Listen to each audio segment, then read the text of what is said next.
Be ready start. ಅಯ್ಯ, ನಾನು ನಿಮ್ಮ ಔದಾರ್ಯ ಇಲ್ಲದೆ ಇರಲಾರೆ. ಔದ್ಯೋಗಿಕ ವಿಷಯದಲ್ಲಿ ನಮ್ಮ ಜನರ ಯೋಗ್ಯತೆಯ ಮಟ್ಟವು ಯಥೇಚ್ಛವಾಗಿ ಹೆಚ್ಚಬೇಕು. ಎಲ್ಲೆಲ್ಲೂ ಕನ್ನಡ ಕನ್ನಡ ಎಂದು ಕೂಗು ಕೇಳಿಬರುತ್ತಿದೆ.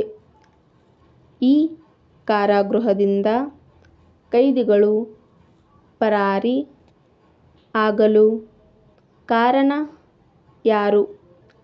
ಯಾರು ಆ ಕೈದಿಗಳಿಗೆ ಆಶ್ರಯ ಕೊಟ್ಟರು?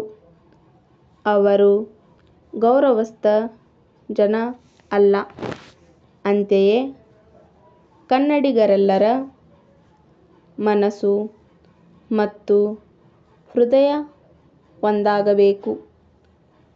ಕಾರ್ಖಾನೆಗಳಲ್ಲಿ ಕಾರ್ಮಿಕರು ಯಾವಾಗಲೂ ಗೊಣಗಿಕೊಂಡೇ ತಮ್ಮ ಕಾರ್ಯವನ್ನು ಪ್ರಾರಂಭಿಸುತ್ತಾರೆ.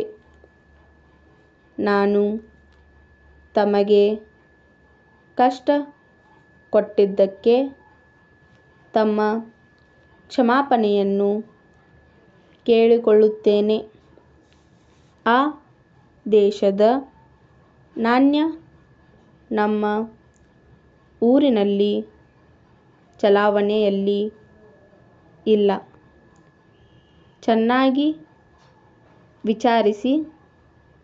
ಯಾವಾಗಲೂ ತಮ್ಮ ಕೆಲಸಗಳನ್ನು ಹೆಚ್ಚು ಆಸಕ್ತಿ ತೋರಿಸಿ ಶ್ರದ್ಧೆ ವಹಿಸಿ ಕಾರ್ಯರೂಪಕ್ಕೆ ತನ್ನಿ. ನಮ್ಮ ಅಧ್ಯಾಪಕರಲ್ಲಿ ಬಹಳ ಜನ ಪಾಶ್ಚಾತ್ಯ ಭಾಷೆಯಲ್ಲಿ ವ್ಯಾಸಂಗ ಮಾಡಿರುವುದರಿಂದ ತಾಯ್ನುಡಿಯಲ್ಲಿ ಪಾಠ ಮಾಡಲು ಹಿಂಜರಿಯುತ್ತಿದ್ದಾರೆ. ಇದು ಅತ್ಯವಶ್ಯ ವಿಷಯ. ಸ್ಟಾಪ್.